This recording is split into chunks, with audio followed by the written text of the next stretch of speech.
দেখো 8 নম্বরে এতকে কোন সংখ্যা দিয়ে গুণ করলে নিচের সংখ্যাগুলো হবে? তো এটারে কি দিয়ে গুণ করলে এটা হবে? কেউ বলতে পারে? বাহ, ভালো জবাব দিছো তো। 100 কিভাবে পেলে মিনহা? এখানে এই যে 2.2 ঘর পরে সরে গেছে না? 2 ঘর সরে কখন? 100 দিয়ে গুণ করলে। তাহলে এটার উত্তর কি লিখবো? বলছে কোন সংখ্যা দিয়ে গুণ করলে উত্তর হবে 100 দিয়ে গুণ করলে। হ্যাঁ, এটা কে বলে? ও, 1 ঘর ডানে গেছে। দশমিক এখানে ছিল, এখানে গেছে, 1 ঘর ডানে গেছে। তাহলে কত দিয়ে গুণ করলে এটা হবে?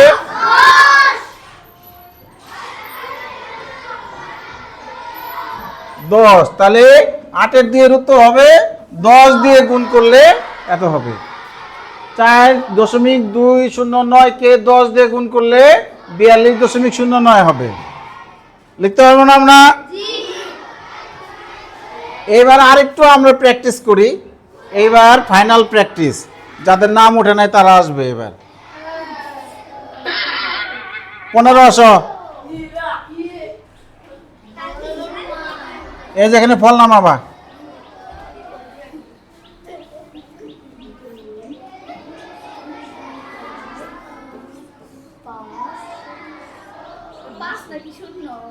হ্যাঁ, 5 ভালো করে লেখো।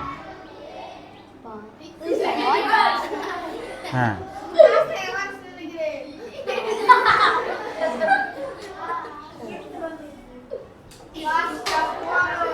আচ্ছা ধরে নেই এই যে ডিমের মতো দেখতে, এটা 5।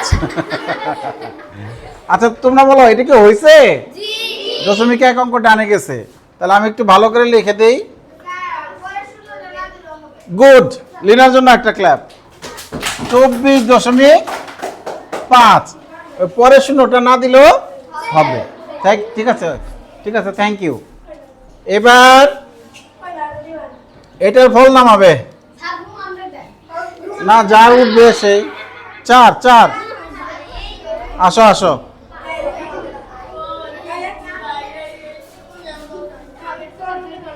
হাবিব এটার ফল নামাও।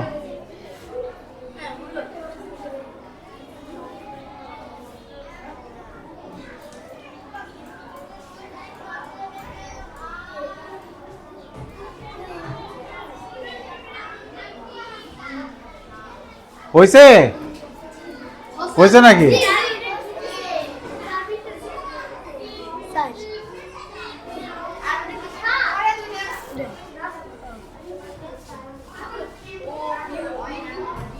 এই যে 2টা শূন্য অপ্রয়োজনে নিয়ে আসছে, ঠিক আছে। 0.2 ঘর ডানে যাবে, ঠিক আছে। তাহলে এখানে দিয়ে দিলেই তো হয়ে যেত, তাই না? ও ফল হয়েছে, কিন্তু হিসাবটা ও অন্যভাবে করছে। 3, 7, 4.8। 2টা শূন্য আছে, 0.2 ঘর ডানে, এখানে বসাই দিলেই ফল হয়ে যাবে। পারবে না? তাহলে 76 পৃষ্ঠা সবাই পারবা? কে কে পারবে হাত তোলো।